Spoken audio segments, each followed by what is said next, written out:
right, good morning. I want to welcome everybody to the committee and subsection officer training today on February 9th. Just want to go over a few things, go through the agenda for the day. So we're going to be doing a 2020 financial update with John Roth. Hoping to do a young professionals mentoring program update. And then we're also going to hear from Eastern Oregon subsection and talk about virtual short schools, how they can be done and done well. Then we're going to move on to committee and subsection web pages and that they're expiring and what's next, what to look forward to. And then after we get through that, we're going to do some subsection committee sharing. We got some challenge card stuff that we did in previous years. We're going to go through that and just kind of see if there's any other ideas out there, see how things are going. And then we'll wrap up with some discussion items, just some, SAC information, some the trustee meeting and some virtual trainings that will be coming up. So with that, we are also going to record this program. So if you want to see it later, or if you have other members that would like to see it later, it will be available. So with that, we'll turn it over to John Roth and have him start with our 2020 section financial update. Thanks, Brian. So yes, as Brian mentioned, we have an update on our financials, and I'm going to share my screen here real quick. Oh, why is it not an option there? Let me try this. Little technical difficulty. So here we go.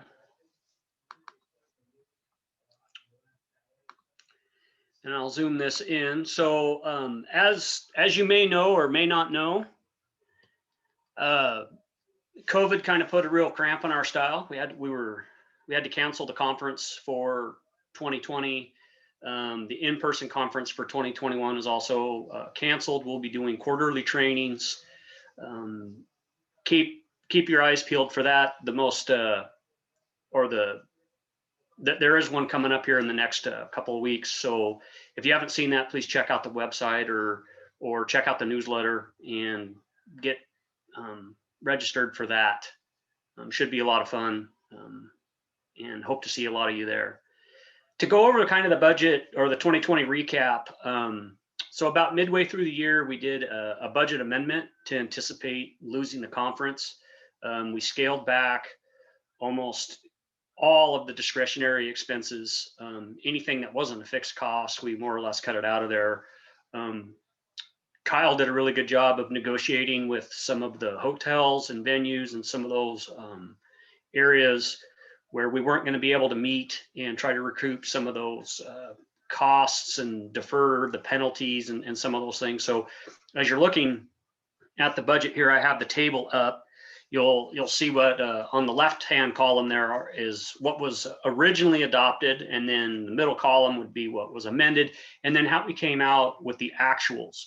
So I'd really like to draw your attention down to that 2020 net ordinary income line, where you could see we had a projected budget shortfall of almost $80,000, and we ended up right around $2,600, which is fantastic, which leaves us in great shape financially at the end of 2020, as opposed to our predictions. We've adopted a balanced budget for 2021, and I'll pull that up here quickly, but just the highlights from that is, our committees and you folks overperformed on some of our training events and, the different things which helped bring in income to the section.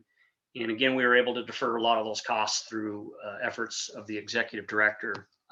This table down here at the bottom, this is just a bottom line budget, and I'm happy to share the budget. As a matter of fact, I believe it's online, but this is just the bottom line 2021 budget. It shows an income of about $290,000, and the expenses are pretty closely matched to that with a net income at the end. This budget too is also where we have defrayed a lot of those discretionary costs. Things that are not cooked into this are things like travel and clothing and some of those different things. So the ACE travel, which ACE is going to be a hybrid this year, but there's no travel for the competitions and things like that are rolled into this. Prizes, a lot of those things have been pulled out of there. And this is kind of a bare bones budget that has been adopted, was adopted in October. So just at a high level, real quick, that's kind of what we've got going on. If anybody has any questions, please feel free to reach out to me or reach out to Kyle. My email address, I'll give you it real quick. It's JROTH@Clark, CLARKPUD.com.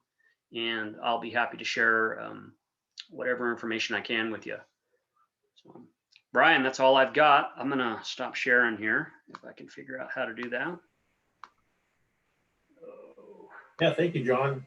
And just for all the viewers, if you have questions, as you'll be able to be muted during this training, please use the chat function. You can ask questions. I'll read them to the presenters, and we'll talk about them that way if you have any questions. And if we can't answer right away, of course, we'll get back to you as soon as possible.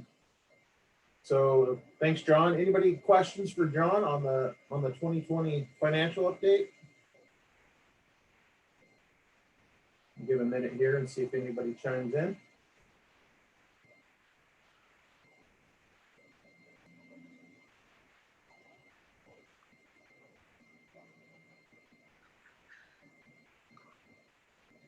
All right, seeing no questions at this time.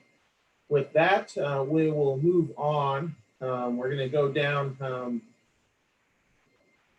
We had scheduled for a young professionals update for the mentoring program.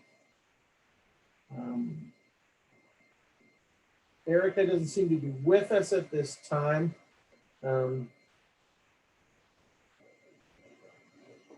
So I think we'll skip right over and we'll go right to Carolyn. She's with Eastern Oregon Subsection. We're going to talk about virtual short schools and can they be done and done well. So with that, Carolyn, I'll turn it over to you. And a reminder, please ask questions, use the chat function. Thank you. Okay, yes, like Brian said, I'm Carolyn and I'm with the Eastern Oregon Subsection. I'm the Secretary Treasurer. I also work for the Oregon Health Authority Drinking Water Services.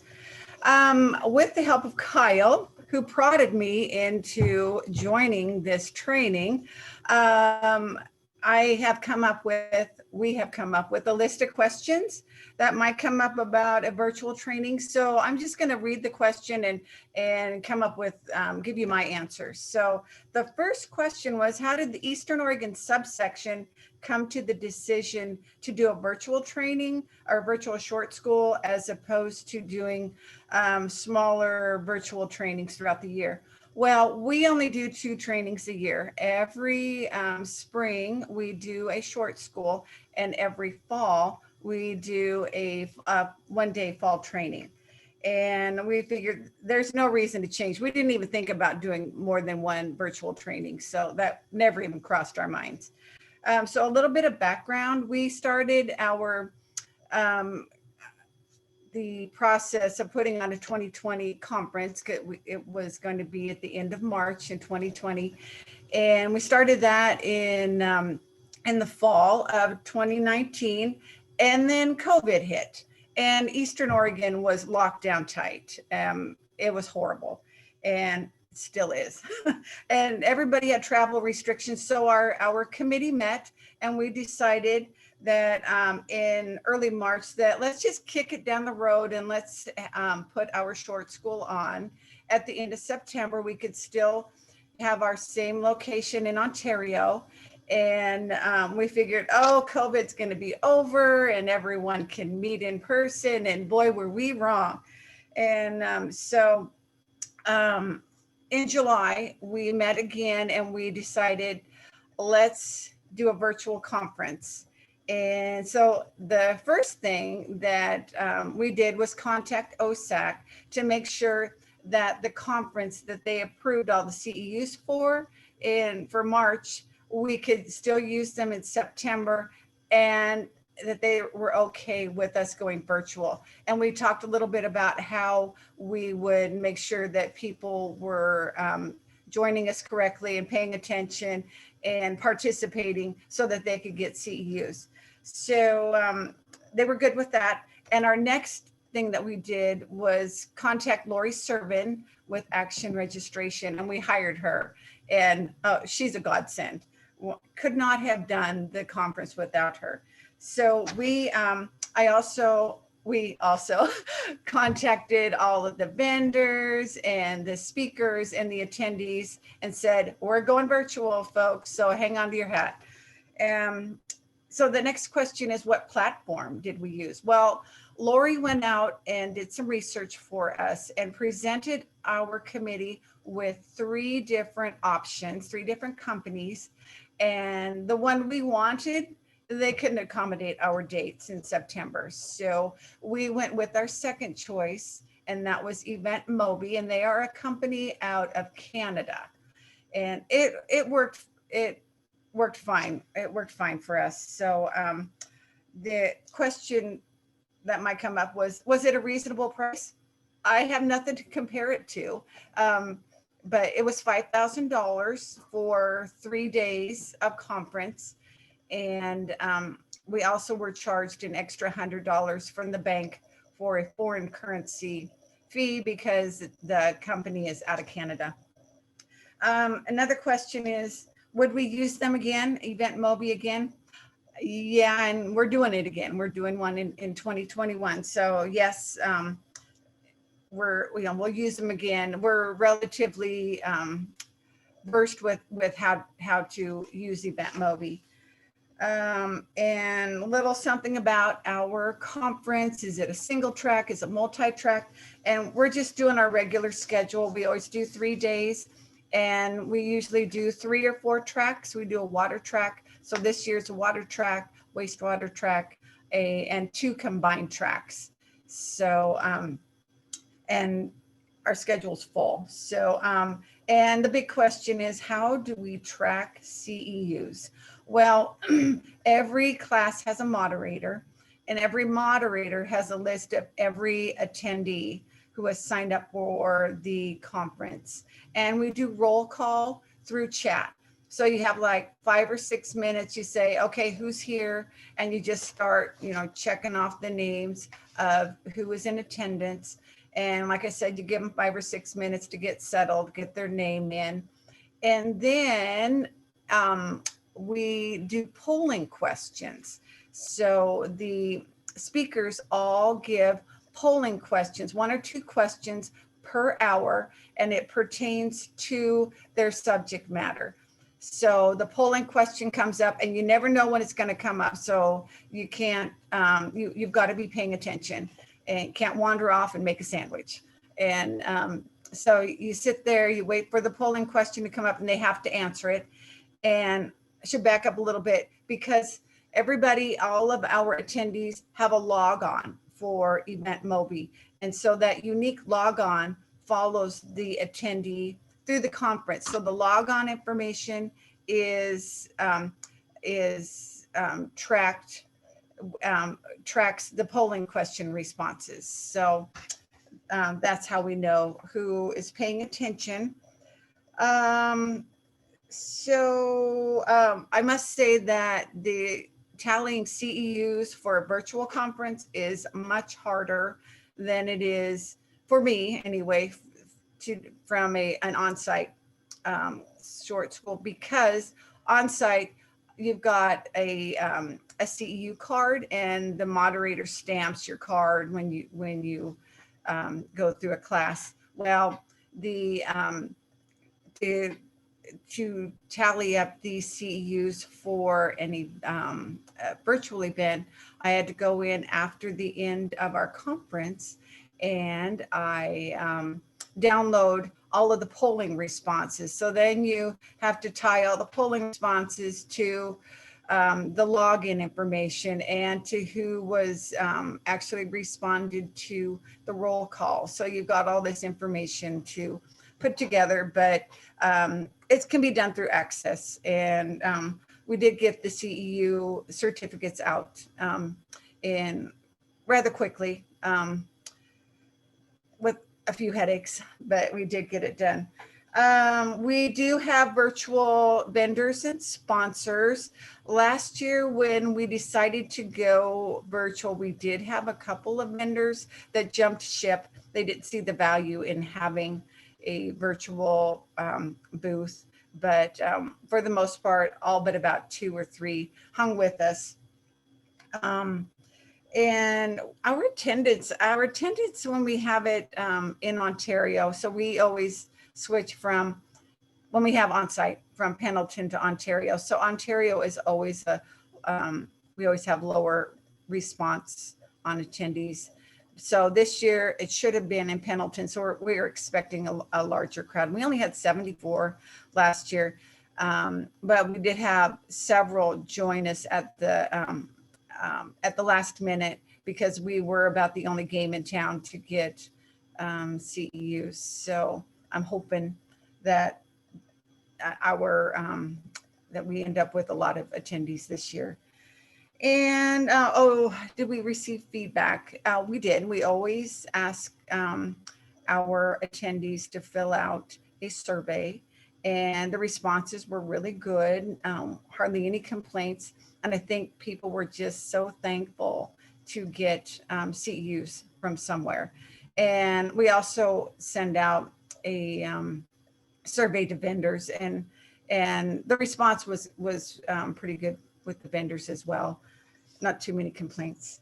And anything that we learned that we would do again or would not do again. Well, at the end of the 2000 conference, or 2020, oh my gosh, I just lost 20 years. At the end of the 2020 conference, I said, never again, never, ever, ever again am I doing another virtual conference, because there's so much work, and we're doing it again. So, but this year it should be, it's going a little bit smoother because we've done it before, but it really, I hate to be a Debbie Downer, but they are a lot of work.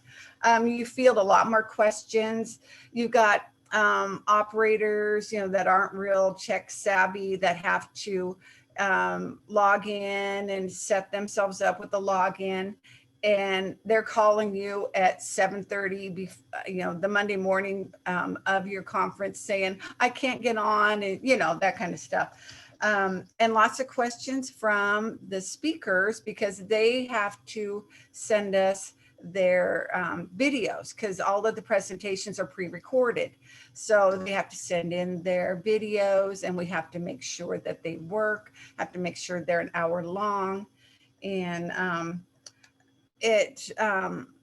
and a lot of times, people will have questions during a presentation, and if the speaker is available to sit in on their, be an attendee and sit in during their session, they can answer questions that attendees have through the chat, like you do on Zoom.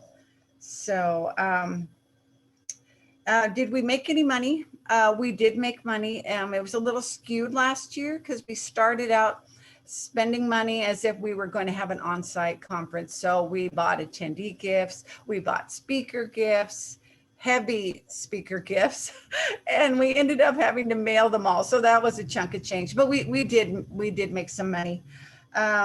So far this year, when we talked to when our committee met, talking about going virtual, we had 2 committee members that voted, no, we don't want to do a virtual. We want to have on-site or nothing.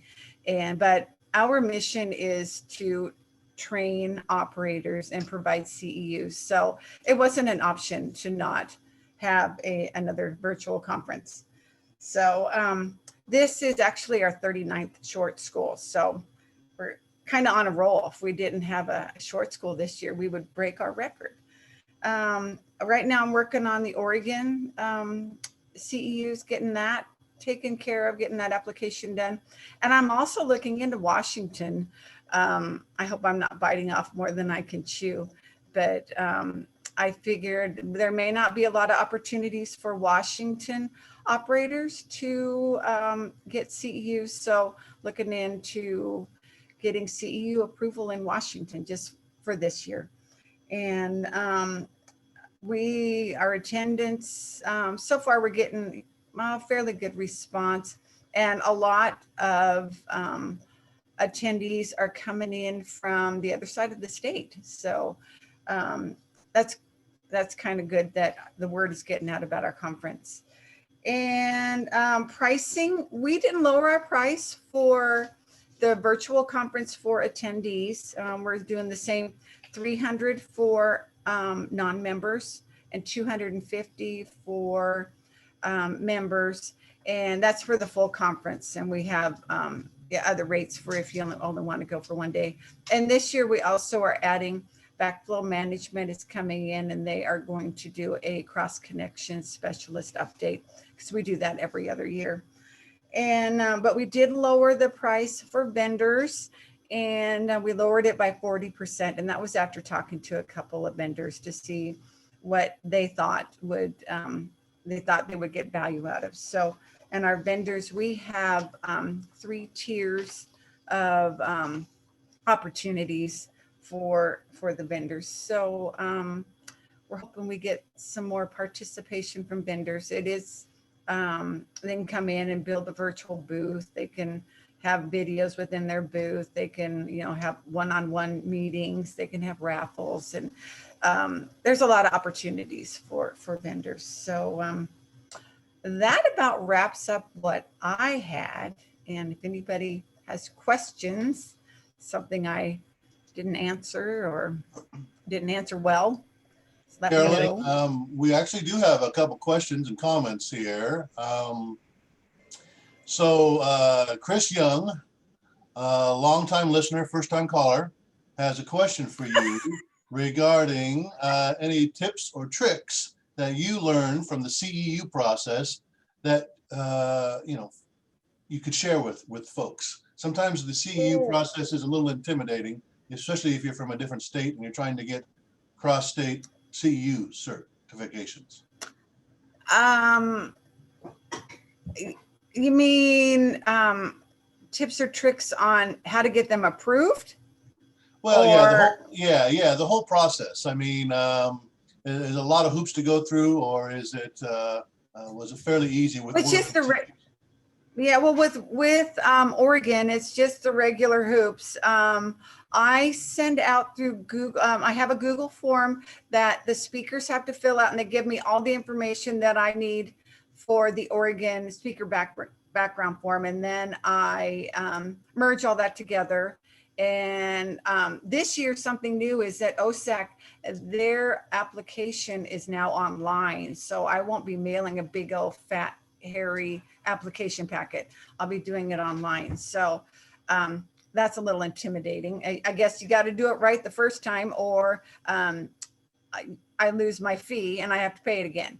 So but I just get as much information as I can from the speakers, how the CEUs are relevant, just so that when the CEU approval committee is looking at it, they can say, oh, okay, well, this is a good one. And when I contacted somebody in Washington yesterday, I gave them a little snapshot of what I send to Oregon to see if that would work for them. All the information I gather, and it will. Well, that's on the water side, the drinking water side. And now I'll ask the same question of the wastewater side, because in Oregon, OSAC is combined. One application covers the water and the wastewater CEUs. So anyway, the Washington one, I'm kind of intimidated to put it together, but hey, I'll give it a whirl. Yeah. Well, good. Did I answer that question? Yeah, good feedback, good comments. It's always intimidating, I've noticed, for folks to apply for CEUs outside of their state, because it's just a new experience. So thank you for that. We did hear from Northwest Washington subsection. They are doing a short school this year. And, you had mentioned, Carolyn, that you used EventMobi, which happens to be the same organization that we use for our section conference, or at least the section conferences of old, for our smartphone app. But Northwest Washington is using a platform called Whova. That's WHOVA, And so that kind of brings up the point. There's lots of different ones out there. Event Mobi, we went with because there was some familiarity, I'm assuming. But yeah, there are lots of things, and there's no specific platform that we're recommending at this point in time. Just find one that works for you and one that you find is reasonably priced. So good comment there. Jill Hoyenga also mentioned, wrote in and said that Idaho CEUs might make sense for Eastern Oregon subsection. All you have to do is send them your OESAC approval letter, and Idaho attendees can get some CEUs in Idaho as well. So Isn't Idaho reciprocating? yeah. So Yeah. makes it easy for those folks in Idaho. So thanks, Carolyn. I'm going to turn this back over to Brian, and he can take it from there. That was it for the questions. All right, thanks, Kyle. Appreciate that. And with that, we're going to move back to Erica. She's joined us, and she's going to be talking a little about the Young Professionals Mentoring Program. With that, Erica, take over, please. Thank you. Thank you, Brian, and thanks, Carolyn, for quickly mending that empty spot. I apologize for my mix-up and not getting here on time. So I am here to talk about young professionals, but also as part of the mentorship program, which is kind of part of the young professionals, but also the membership committee. I just want to thank any of you attendees or participants right now. If you are a part of our mentorship program this year, thank you for being a part of that.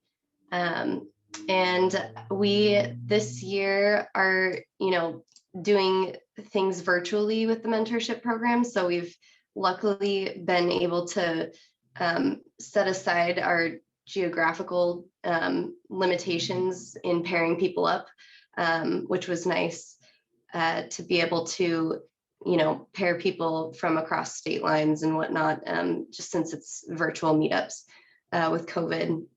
And with that, we're also starting a mentorship resources folder.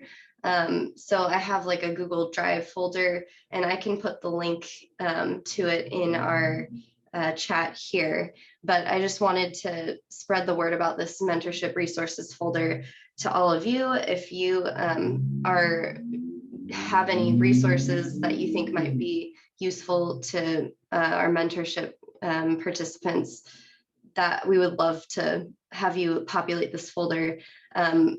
Currently, we have a mentorship guide for the program and how to, a guide, a rule of thumb on how to how to, I'm sorry, I'm blanking here, how to, create a mentorship relationship, just a guide on topics and things to talk about in the mentorship relationship.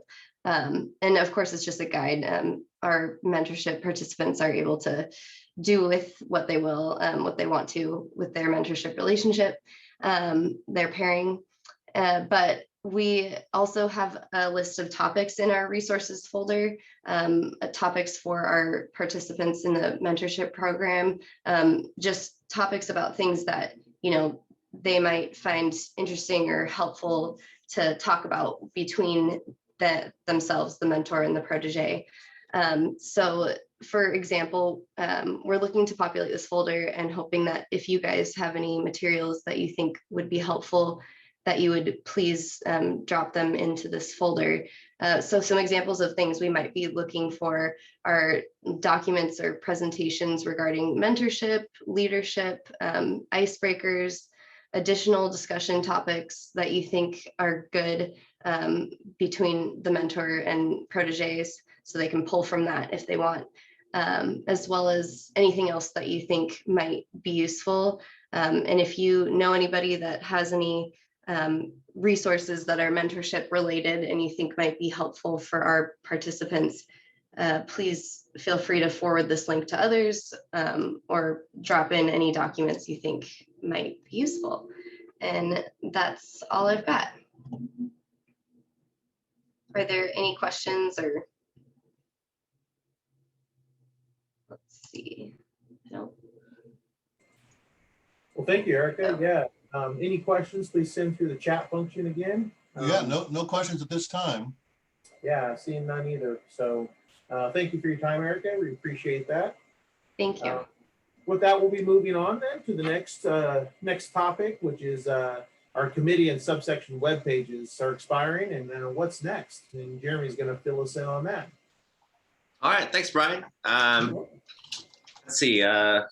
Hey everyone, my name is Jeremy. I'm the chair for the IT committee for the section and also secretary for the South Sound subsection. I'm just going to cover two things today. First is the web page changes and the training for each committee and subsection to do a virtual training. Typically, I would do the gamut of going through PayPal, constant contact, and all that. But I think we've got two pressing needs at this point that I would like to communicate to all the subsection and committees. So I'm going to go ahead and share my screen here. Again, there was I would say a deprecation from Google. As you all know, the websites that we currently have right now for every subsections and every committees fall under Google Sites. So, I would give you a Google login and you would then log in as your name at PNWS-awwa.org, and you would go into your subsection or committee's webpage under Google and you would edit that. Now, we will depart from that process for a few reasons. One is Google is deprecating their old Google Sites. And so this is a required change. It's actually been quite some time now. We've kind of pushed it back until the end where they just, drive the nail to the coffin. So right now we are migrating to what we call, it's not going to be under Google Sites anymore, but it will still relate to your Google Drive for your respective committees or subsection. Now I'm going to share my screen here. Probably makes more sense that way. So I'm going to go there. So right now on your screen here, you'll see what we have right now. So I'm just going to pick on Blue Mountain just because that is the first subsection that we see on the first page of your member groups on the website, right? So right now, as it sits, if you click on a subsection, it will take you to this old Google Sites platform. This is the one that we're moving away from. So we're not going to look at these format anymore. And Kyle, myself, and Fish Marketing, we've been working on a new platform, which then will look like something like this. So this is the new format that we have for the Blue Mountain subsection site. Again, this is not live yet. This is still under works. And we're going to go over a little bit on a timeline on this. So right now, as you can see here, you've got really, it's simplified. I think I like it a lot better. This is the intro page for the committee or the subsection. And right down here, this is really where the meat is. So on the bottom screen here, you've got the announcement frame, and here where you can add in text. But really on the meetings and the resources here, these are actually files within a Google Drive folder. So right now, if you take a snapshot here under the Blue Mountain, right? If you go to resource, you've got these committee roster and subsection roster here, right? Now you may be wondering, where do you store this file? Well, if you are a person responsible for your committee or subsection's websites, contact me. And what I'll do is that I'm going to share you a folder specific to your committees or your subsection. So again, using the Blue Mountain as an example here, I'm going to find that Blue Mountain. There you go. So Blue Mountain subsection, again, this is a Google Drive format that you're all familiar with. So if I double click on the Blue Mountain subsection, you'll see there's three subfolders, right? Meetings, announcement, and resources. Well, if that looks familiar, that's because if you go to the new website, on this frame right here, you've got the announcement, meetings, and resources. So these all three tabs tie to your Google Drive folders, which makes things a lot easier. So all you do now is if you have a PDF files or any announcement or any pictures, drop it into that Google Drive folder, and it will then be populated into your website. So again, right here, if I click on the resources, really, actually, oh, that's my subsection. So where was that? There you go. So right here on the new Blue Mountain subsection, if I click on the 2016-2017 subsection roster, this is the actual same file as you would find in that Google Drive right here under resources. So again, I like this better. And what we do right now also is that this information right here will then be managed by Kyle. So again, officer members, it changed once a year, and we don't see a reason to edit that within the year, right? Unless if there's a change. But really, if you have content that you want to put in, you can always use the Google Drive tab down here to populate your data. And so that's the biggest challenge. And then as far as timeline, we made the official announcement today.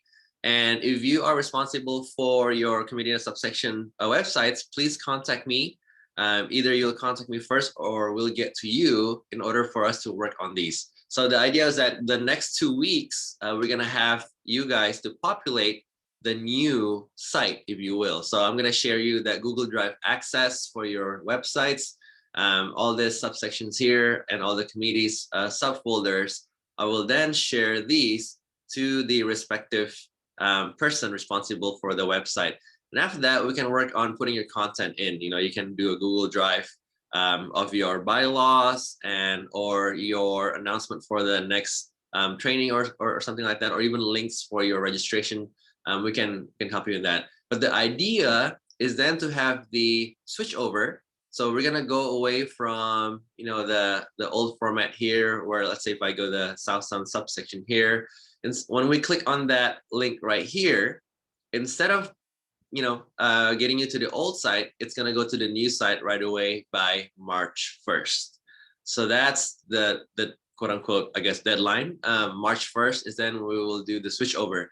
I understand that everyone's busy. So within the next 2 weeks or so, even if you don't have a chance to populate your website yet, don't worry. It's at the end of the day, we'll leave the old classic site on. It's probably harder to find. But if needs be, we can also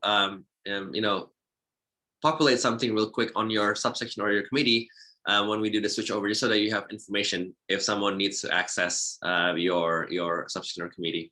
So that's what we have in terms of Google. Again, the reason being is because Google is deprecating a lot of stuff. Last year, there's a whole lot of SSL certificate securities, and a lot of things are being deprecated last year as well. We got a question from Eric here. Question is, Jeremy, looks like those folders are separate from our subsection Google Drive. That is correct. Your current Google Drive will not change. This is actually a separate Google Drive, which then I would think this would also only be shared to the person responsible for the website. So for example, like your vice president or your secretary or a website liaison, if you have one for your committee, versus the current Google Drive that you have as a president, vice president, the ones that you share amongst your officers. I think you could probably put this folder under your folder. Once you have access, once you have permission on that, I'm sure you can tweak that sharing. And again, as we go through officers every year, we ask that you also share every content that you have on both Google Drive to your the incoming officer. That way they have visibility for that as well. So that is the website changes that we will have. Again, either we will contact you first, or feel free to contact me as well to get this started. The second thing I also want to cover is, you've heard earlier from Carolyn that we can do online training, and it is possible. And I just want to encourage you guys to actually use, if you're intimidated by other platform, Zoom. And it's always the easiest to start with. Our subsection, South Sound subsection, started a training back in fall, strictly using Zoom. And I'm just gonna go here on my slides right here. So again, with COVID right now, and everyone's not meeting in person, we still have to get work done, right? So I know Carol mentioned that it's difficult to get people going and all that, but we think that the reward is there. We're able to reach out to folks who typically couldn't get to our training because of physical distance or maybe budget for travel. Well, we've eliminated that, right? So we can, with half the price and also no travel fees, now we can all of a sudden get your CEUs So we got encouraged from that, and also hearing from Carolyn earlier, it seems like it's a good way to have, at least for now. When this thing is over, obviously we're gonna go back in person, but for now, I would encourage all the committees and subsections to continue with your training effort using Zoom. If reason why the section is choosing Zoom, even though you guys, it's open for preference, is that most are familiar. I mean, me and my kids, we all use Zoom. My neighbors and my neighbors' kids and my neighbors' work use Zoom, and pretty much everyone is familiar with that. Now, with that said, Zoom is also updating their stuff as they go. And a quick reminder, if you are doing Zoom on every announcement that you have, make sure you put this remark: please update your Zoom to the latest version.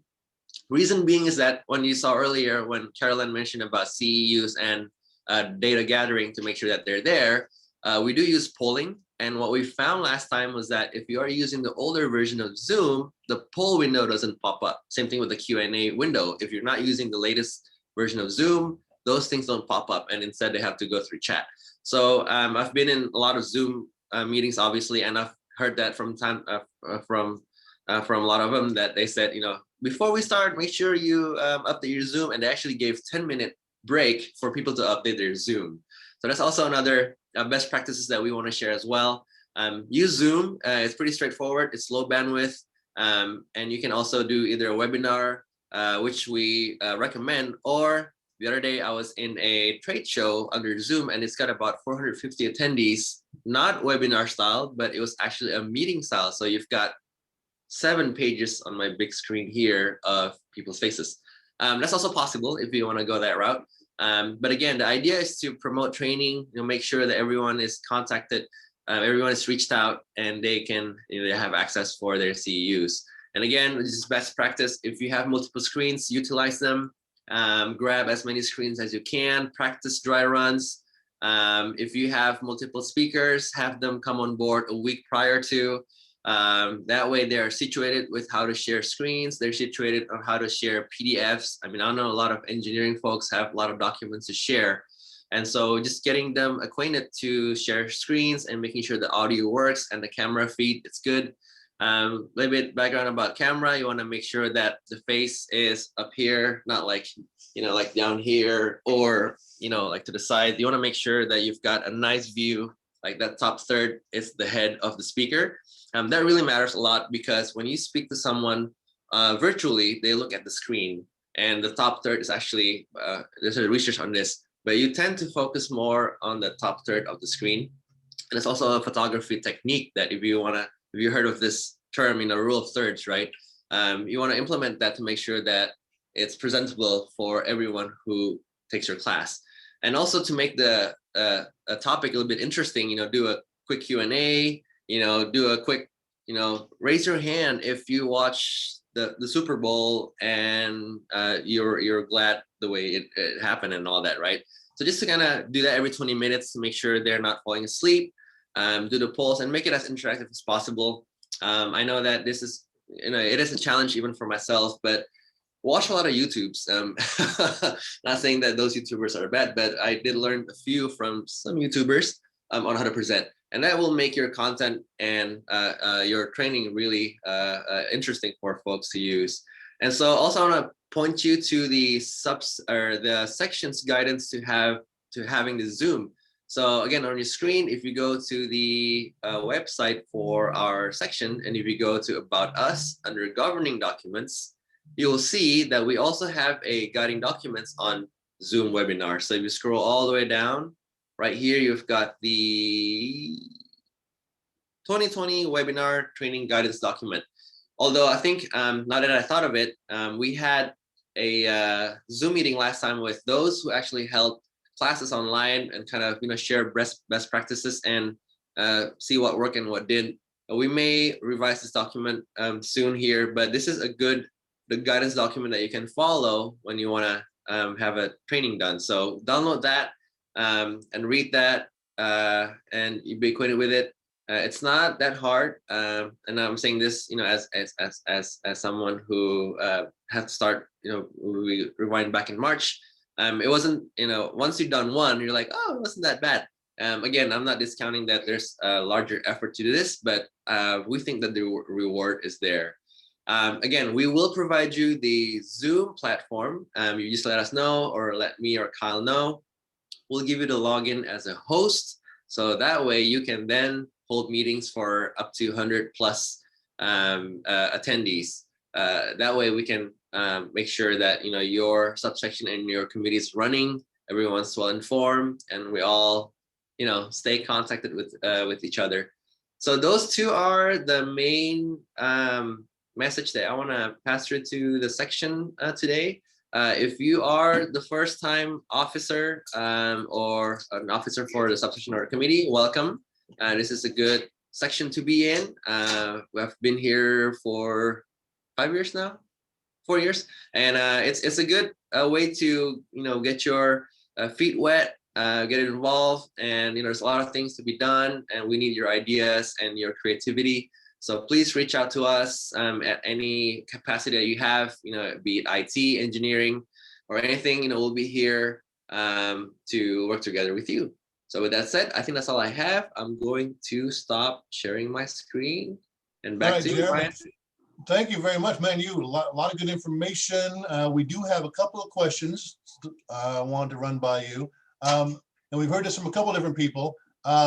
So under those, on the website, let's go back to the website, the new web pages. Is there an opportunity to add subfolders under those three folders that we're going to have on all those committee and subsection pages? I think at this point, we don't have that capability yet, because once you add a subfolder under the Google Drive, that was a question, right, for the website? That's right. Mm-hmm. So if we do that, then I'm going to show you to the new, where's that new? There you go. So if we do a subfolder, it may just appear here as a folder, but we'll test that. So, but the idea was that since this is your front end, you want to make these as pleasing as to the viewer as possible. So you may not want to do a subfolder here. So whatever content you want the people to see, you might as well just present it here. But it's not stopping you from having a subfolder, right? It's just easier for people to navigate through your subsection or your committee's page when you don't have subfolders on that. So the idea is to keep this as updated as you can. But yes, I think we can still have subfolders within these. I did look at the sandbox earlier. We did have a page where there was a folder right here. Can't find it where it was right now, but I think it's possible. Yeah. I guess one of the things I would want to make sure everybody knows is that, as we coming to the typical May timeline where we would normally have a section conference, that's also the time of year that we would be working on updating our subsection and committee rosters that I will send out to you for updating. And of course, we add the new officers with the old officers for the distribution list for quick email communication. And when I receive those, I will also be updating these pages that Jeremy just showed you with the new officers and contact information. I know many of the subsections committees are offering training, or in the pre-COVID era, networking opportunities. And we'll be able to, when you send those to me to be added to the training or the events pages on our website, I'll be able to put some links on your homepage for that as well. So we're trying to keep this as easy as possible, give you those three folders to work with, and then anything else you need changed on your page, please reach out to me and let me know. We did get another question regarding Zoom and the ability to use Zoom for monthly committee meetings. And yes, that is what the Zoom is there for. Just like Constant Contact, where we have one account for all committees to share, we have currently one Zoom account for all committees and subsections to share. And if we're finding that's getting overused, then we can certainly expand that. But right now, if you have a desire to, just like our phone conferencing, if you have a desire to use the Zoom for video conferencing for your meetings or what have you, please reach out to myself or Jeremy, and we can get that scheduled for you. One of the interesting things is, because we have one account, we can't have simultaneous meetings and webinars going on at the same time. So we try to keep an eye on the calendar and the schedule for that to make sure that we don't have someone in the middle of the meeting and all of a sudden someone calls in and they're not supposed to be in your meeting. So that's about it for questions that we have at this point in time. Brian, I'm going to turn this back to you.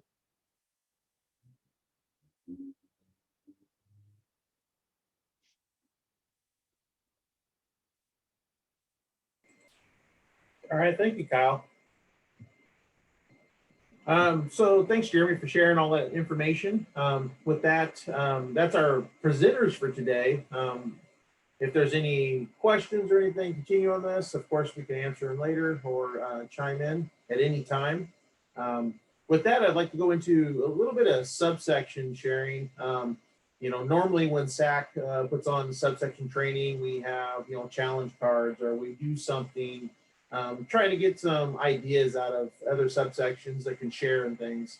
So I thought I'd bring back for a few minutes anyway, just some challenge card ideas that we've had in the past. Maybe some things that we can share in the chat function or questions and answers to share with other groups on successes, especially during this, during 2020 when, you know, things were difficult. So with that, you know, a few of the challenge cards that came up, you know, in the past, of course, the first one is virtual training challenges and accomplishments, which we've talked about today in our Eastern Oregon subsection. You know, but the other ones would be, you know, SAC engaging with subsections, you know, how is that working or is there some improvements there? Reaching out to small systems. I know subsections have, you know, always had issues with reaching those outlying systems within their subsection and how to keep them connected. You know, audit expectations, you know, what can be expected in an audit and how are those processes? I know those are questions, you know, as treasurer of Lower Columbia subsection, I wonder sometimes as well. So, you know, making sure we're doing anything the proper way. SAC coordinator functions. What do the SAC coordinators do? What is their functions within SAC? And, you know, how do they help subsections?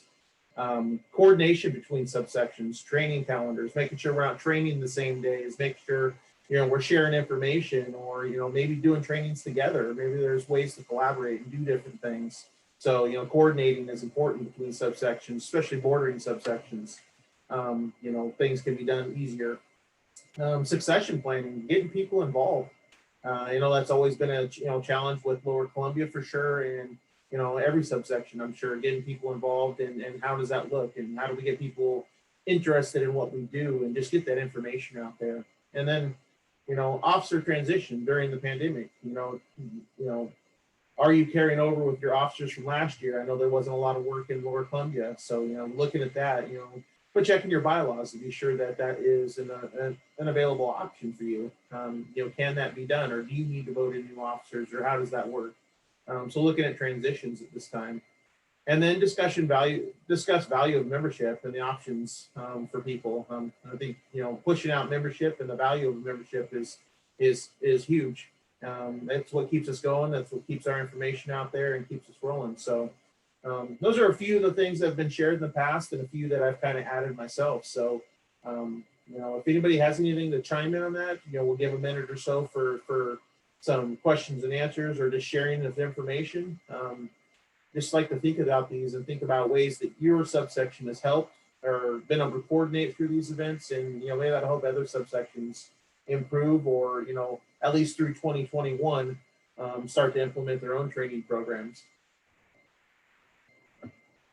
I also mentioned earlier, right? So if subsection or committees would like to have their first time having online training, that dry run is something that I can also be willing to participate in. So invite me in and we'll kind of do a quick, you know, half an hour and I can provide feedback to the host.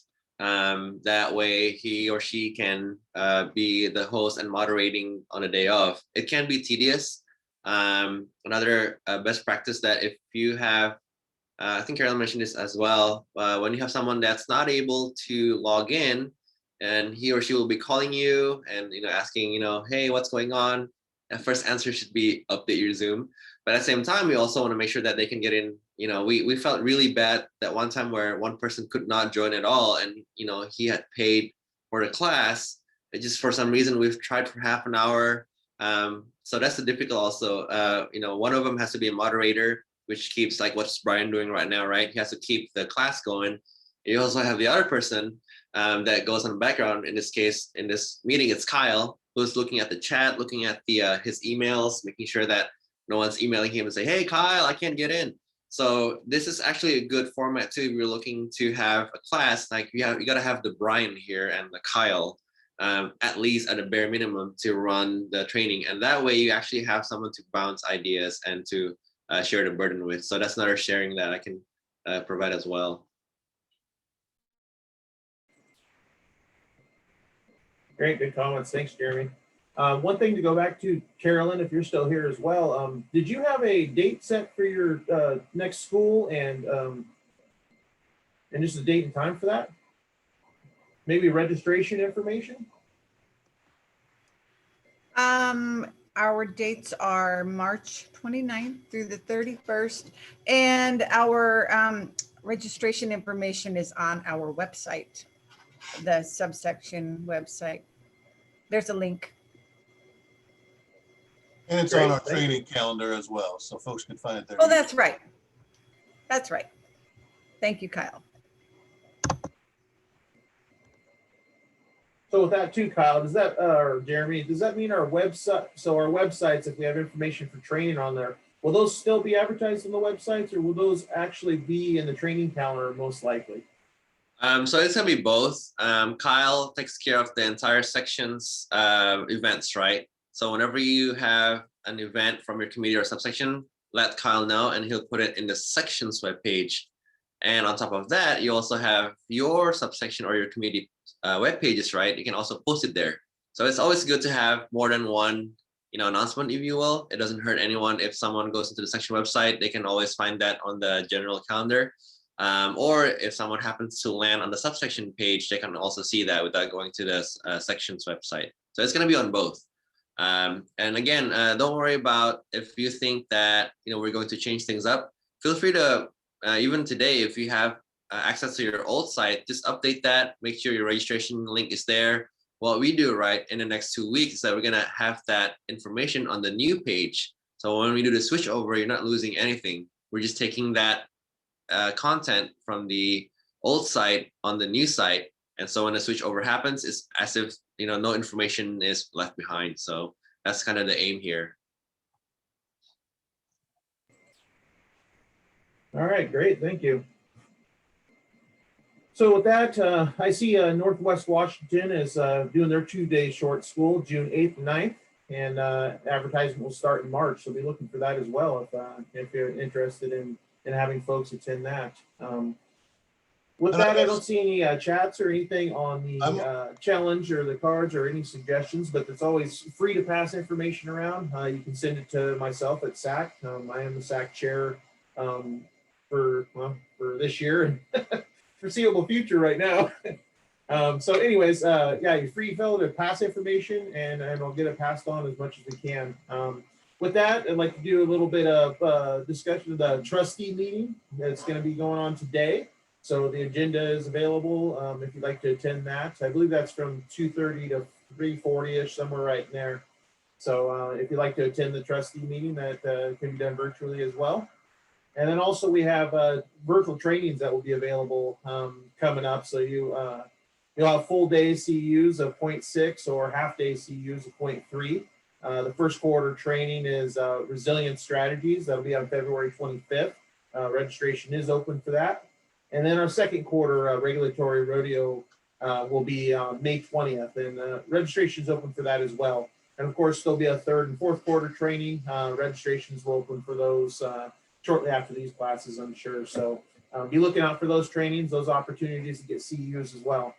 And then the one last thing that I'd like to discuss, just as coming from SAC, in the past we've done these subsection trainings and, we've done competitions and we've been involved in all those types of things. Through the pandemic and things, it's been rather slow for us, but still just want subsections to know we're here. If you want to pass information on, you need some information or you need us to help you find a committee that will help you with some stuff, please reach out. We'd be happy to help. We're still here. Our coordinators are still available, so please reach out if you need any help at all. And with that, if anybody has anything else, I don't see any questions that haven't been answered. please feel free to contact us. With that, that is our presentation for today, and I appreciate everybody attending, and I hope you have a great day. Thank you. Thanks, Brian.